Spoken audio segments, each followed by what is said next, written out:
Por extraño que parezca, para aprender a controlar la eyaculación y hacernos multiorgásmicos, comenzamos fortaleciendo y profundizando la respiración. Como se afirma en todas las artes marciales y en las prácticas meditativas, la respiración es la puerta que nos permite controlar el cuerpo. Así nos habla el maestro taoísta Mantak Chia en su famoso libro El hombre multiorgásmico. Por eso, nuestro próximo paso en el aprendizaje de las técnicas de sexualidad taoísta será conocer y aprender a tomar el control de nuestra respiración. Aprenderemos un ejercicio respiratorio esencial, que supone una base imprescindible para todas las prácticas más avanzadas que veremos seguidamente.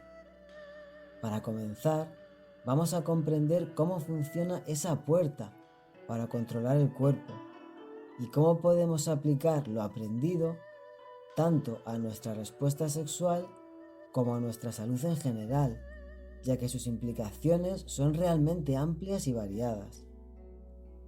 Es habitual pasar por alto la grandísima importancia de algo tan sencillo como la respiración, pero así no suele pasar.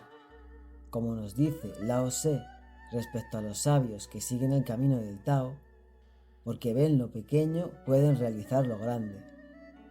Por supuesto, ese control sobre el cuerpo no es del tipo que el ego occidental habitualmente imagina. El control sobre el cuerpo solo se alcanza conociéndolo y respetándolo completamente, fluyendo con su naturaleza, porque su naturaleza es nuestra naturaleza. No se trata de verlo como algo separado de nuestra mente o de nuestra esencia espiritual, como algo inferior a nosotros. El taoísmo nos enseña que el cuerpo físico funciona como un depósito de energía chi, vital, creativa y sexual. Esa energía está a la espera de ser transformada en otra forma de energía más sutil, que podrá ser usada en los niveles más elevados del plano espiritual.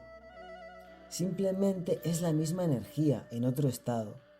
Si perdemos la conexión con nuestro cuerpo y a través de ella el enraizamiento con la Madre Tierra, perderemos nuestra fuente de energía.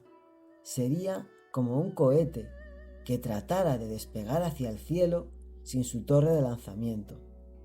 El control consciente de la respiración se considera de una importancia crucial en el taoísmo, a la hora de tomar y mantener esa energía vital, con todo lo que implica, incluida su influencia para la salud.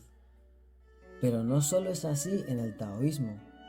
Los que estéis familiarizados con otras tradiciones dentro del budismo y el hinduismo, como el yoga y la meditación, sabéis que se han transmitido disciplinas muy precisas en torno a la respiración, como el pranayama, que ha desarrollado técnicas muy distintas de respiración con distintas finalidades.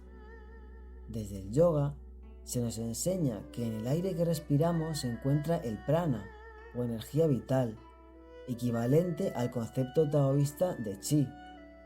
Por eso la respiración nos conecta con la energía del cosmos.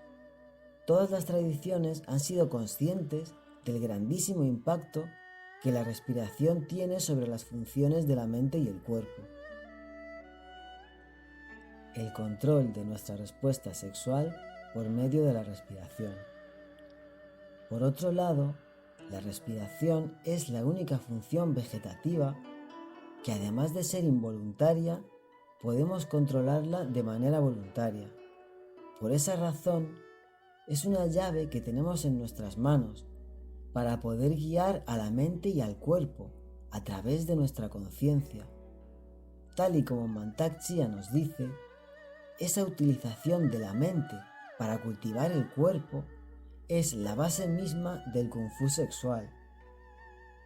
Recordemos que la expresión Kung Fu significa trabajo continuado, ciencia, método o arte, y hace referencia a recuperar ese control que nos pertenece por medio de la práctica y la disciplina. La tradición taoísta nos dice que nuestros antepasados podían controlar las emociones, la eyaculación y el sexo según sus deseos. Por eso, podemos volver a adiestrar la mente para que detenga la pérdida de energía sexual y para controlar el impulso sexual siempre que deseemos. Podemos hacerlo tal y como si se tratase de un músculo del brazo, incluso en el caso de una erección nocturna. La respiración también está relacionada con el ritmo cardíaco. Si respiras rápida y superficialmente, como después del ejercicio físico intenso, el ritmo cardíaco aumenta. Si respiras lenta y profundamente, el ritmo cardíaco disminuye. Por otro lado, el ritmo cardíaco elevado es una de las características del orgasmo y la respiración rápida es un signo de que nos estamos acercando a él. Por lo tanto, el primer paso para controlar el ritmo de la excitación y por lo tanto la eyaculación es respirar lenta y profundamente.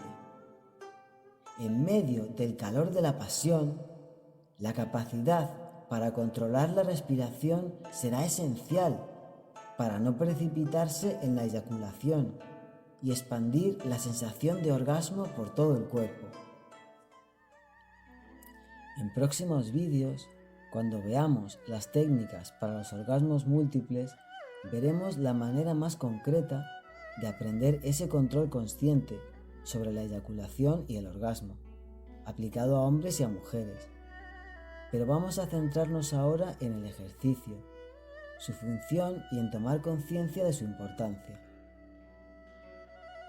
Recuperar nuestra forma natural de respirar. El tipo de respiración que vamos a ver se llama respiración abdominal, también conocida como respiración diafragmática o respiración ventral. En la respiración abdominal, el aire se dirige a la parte baja del abdomen. En realidad, aprender a respirar abdominalmente, más que un ejercicio, supone retomar la forma natural de respirar que hemos perdido. Es la forma en que respiran los bebés. Si contemplas el cuerpo de un bebé que descansa tranquilo, verás que su vientre se abulta con cada inhalación. Nuestro estilo de vida nos ha alejado de esa manera natural de respirar. La ansiedad, el estrés y las experiencias pasadas dolorosas nos han llevado a desarrollar corazas musculares que limitan nuestra sensibilidad. Es un mecanismo dirigido a protegernos de revivir experiencias dolorosas, pero con el alto precio de privarnos también de nuestra capacidad de sentir placer. Además, estas corazas tienen una relación especialmente estrecha con nuestra sexualidad. En otro vídeo hablé con más profundidad sobre ellas, en qué consisten y en qué manera limitan nuestra experiencia sexual y capacidad orgásmica. Verlo te ayudará a comprender la relación entre nuestra respiración, las emociones y la sexualidad. Te dejo el enlace en la pantalla y en la descripción. Puede que te estés preguntando también cómo sería nuestra sexualidad sin esas corazas. Si nunca has oído hablar de las experiencias sexuales de las que se habla en el Tantra y la sexualidad taoísta, será realmente sorprendente para ti. También te dejo el enlace a otro vídeo donde hablo de ellas y las describo. ¿Eres consciente de cómo respiras? En cuanto a la respiración, nuestras corazas musculares nos llevan a restringir el acceso al oxígeno, precisamente porque la privación de oxígeno disminuye nuestra capacidad de sentir. Por eso, hemos pasado de respirar abdominalmente, como hacíamos cuando éramos bebés, a respirar muy superficialmente, habitualmente con el pecho y los hombros, y con respiraciones cortas. De esa manera, nuestros pulmones solo pueden absorber una pequeña cantidad de aire, limitada a la parte superior del pecho. Mantak Chia nos dice que no solemos utilizar más de un tercio de nuestra capacidad pulmonar y que eso produce una pérdida de la presión de chi en nuestra cavidad abdominal. Pero con la práctica podemos recuperar la respiración correcta. Más adelante, cuando hagas el ejercicio, te invito a que observes tu respuesta psicológica. Si eres una persona que ha acumulado mucha tensión en forma de corazas musculares, podrás ver cómo al respirar con el abdomen te sientes vulnerable. Somos como soldados, tensando el abdomen y sacando pecho para defendernos del mundo. Retirar la coraza muscular del vientre, la parte más sensible y blanda de nuestro cuerpo, nos hace sentir expuestos emocionalmente. Si lo haces por primera vez en muchos años, puede que la experiencia no sea del todo agradable, ya que al recuperar nuestra capacidad de sentir, entramos en contacto con emociones negativas que estábamos reprimiendo. Es lo mismo que nos ocurre con la meditación.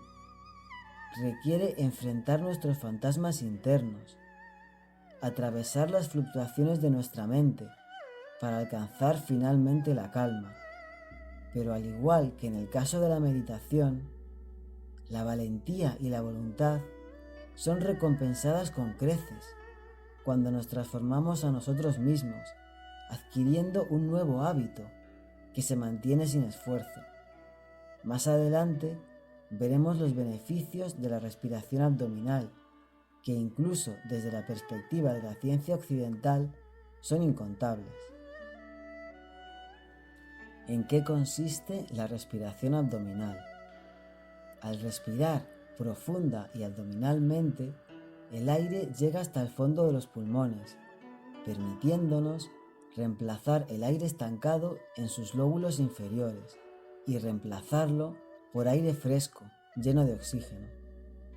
Para comprender la respiración abdominal, es necesario conocer la forma y el funcionamiento del diafragma. Todos hemos oído hablar de él, pero no siempre tenemos una idea gráfica. Por eso os muestro estas imágenes. Es un músculo con forma de cúpula que separa la caja torácica del abdomen, dividiendo el tronco en dos partes. Su contracción provoca la inhalación al expandir los pulmones y al relajarlo se produce la exhalación. Cuando respiramos abdominalmente, en la inhalación el diafragma baja, presionando los órganos vitales del abdomen, especialmente las glándulas suprarrenales, y el vientre se abomba. El pecho y el esternón se hunden, presionando la glándula del timo. Al exhalar, el vientre y los demás órganos vitales recuperan su forma y tamaño original. Cuando lo hacemos así, desbloqueamos el diafragma, eliminando nuestras corazas defensivas. ¿Por qué la respiración es la puerta para controlar el cuerpo? Para entender una de las principales razones, nos puede ser muy útil la aportación de nuestra ciencia occidental en su análisis descriptivo sobre el sistema nervioso.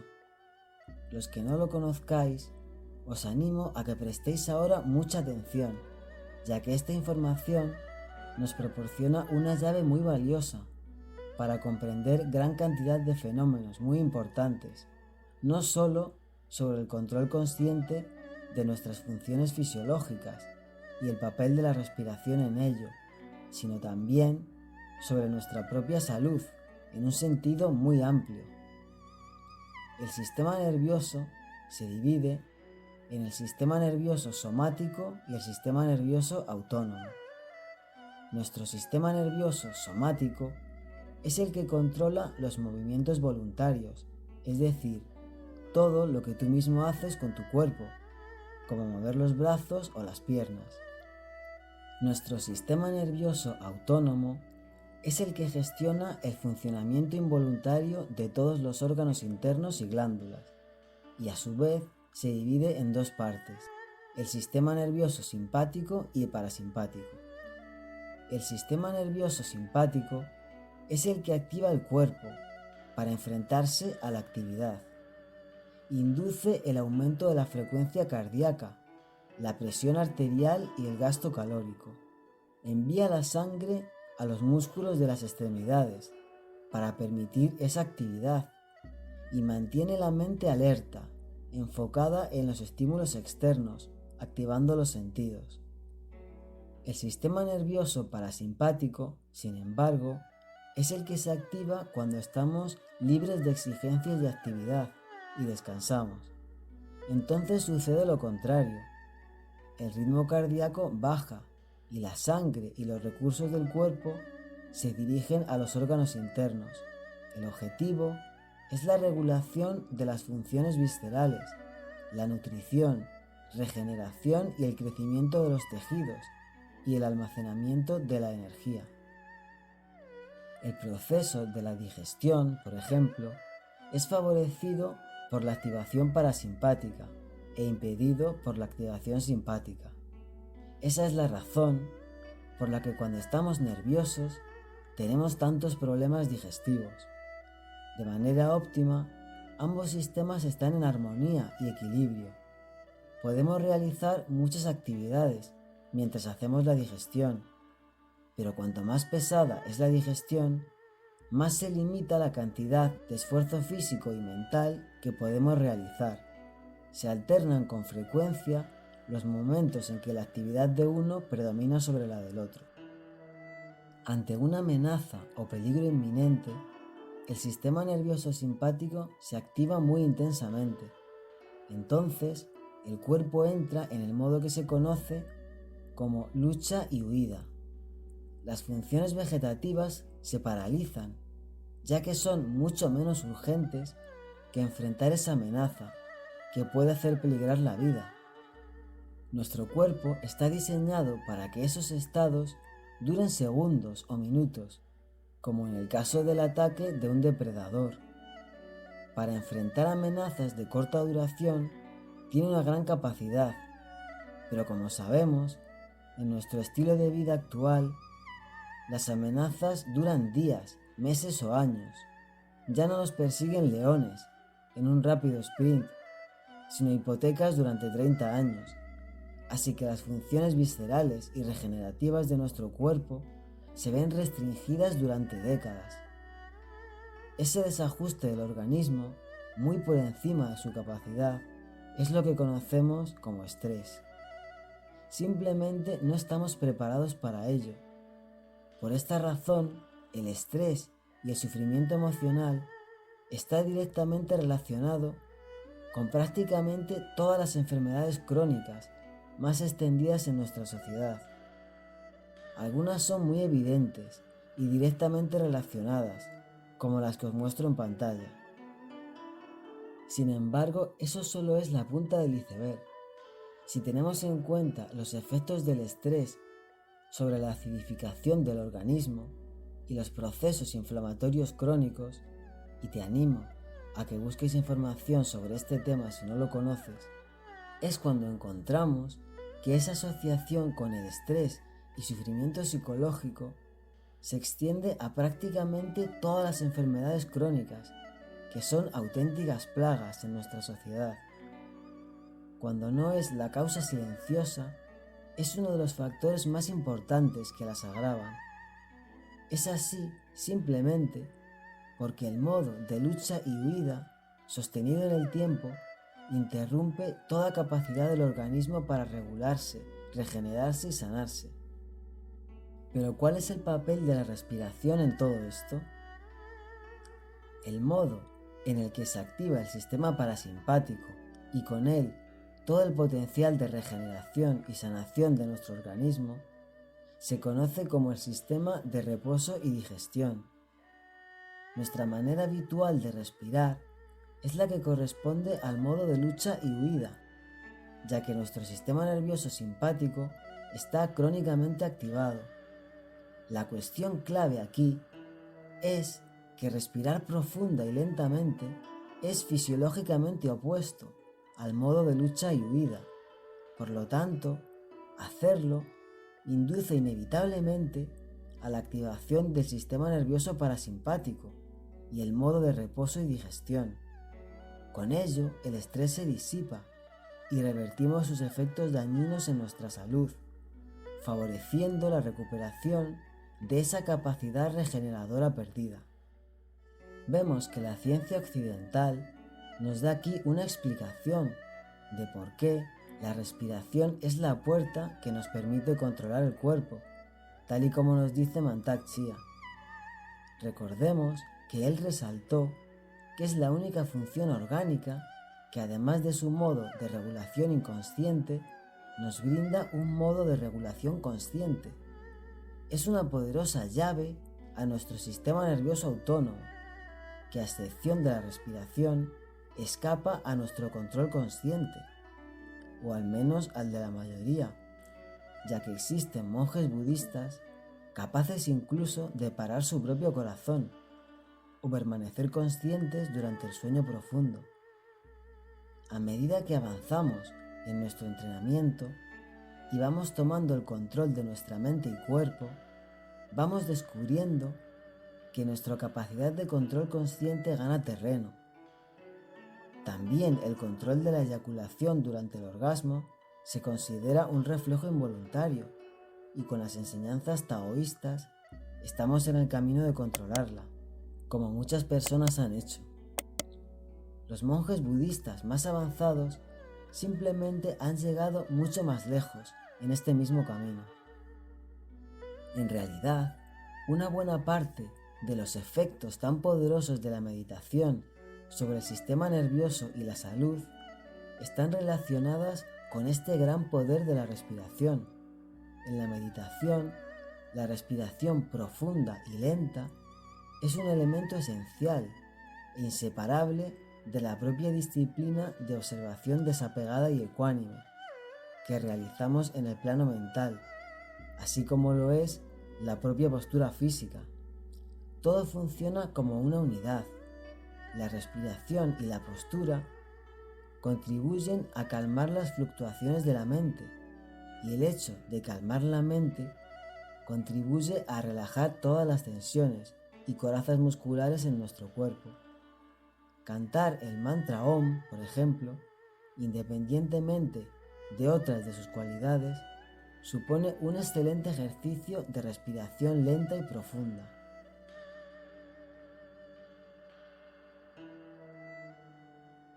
Los centros energéticos taoístas relacionados con la respiración abdominal. Hay otra razón, desde la perspectiva taoísta, por la que llevar la conciencia y la respiración al ombligo tiene tanto poder sobre nuestras funciones orgánicas y energéticas. Esa razón es que en esa zona se encuentra un centro energético clave en el taoísmo. Este centro es importante hasta el punto que Mantak Chia nos dice que trabajar con él es la piedra angular de todas las prácticas taoístas. Es comprensible que Mantak Chia lo haya enunciado así, ya que tiene un papel esencial no solo en nuestras funciones y capacidades físicas, sino también en la alquimia interior taoísta, para la transmutación de nuestra energía a los planos espirituales superiores. Otro de los vídeos de esta serie está dedicado enteramente a ese centro. Es un centro de energía al que se recurre en prácticamente cualquier práctica taoísta, por lo que ver el vídeo te ayudará en gran medida a comprender y realizar mucho mejor todas las que irás aprendiendo a lo largo de esta serie. Más allá de eso, te ayudará a comprender la concepción taoísta de nuestro cuerpo, la energía vital y su papel en nuestra evolución espiritual. Te dejo el enlace a ese vídeo en la pantalla y en la descripción. En el próximo vídeo hablaré sobre todos esos beneficios para la salud de la respiración abdominal, tanto por parte de la ciencia occidental como por parte de la tradición taoísta. También hablaré sobre la relación entre la respiración abdominal y el centro del ombligo. Haremos el ejercicio y descubrirás lo mucho que observar tu respiración te puede decir sobre ti mismo. y el gran poder transformador que tiene tomar el control de ella. Una vez dado ese paso, habremos terminado con las bases necesarias para comenzar con las prácticas dirigidas a mover nuestra energía sexual por todo el cuerpo. Ese será nuestro siguiente paso, hacia la destreza en el Kung Fu sexual, y con ello comenzaremos a ver los asombrosos y gratificantes frutos de todo lo aprendido hasta ahora. Si quieres ver todos esos vídeos, te animo a que te suscribas a mi canal, y si este vídeo te ha gustado, te agradezco enormemente que me dejes un me gusta. Nos vemos en el próximo vídeo.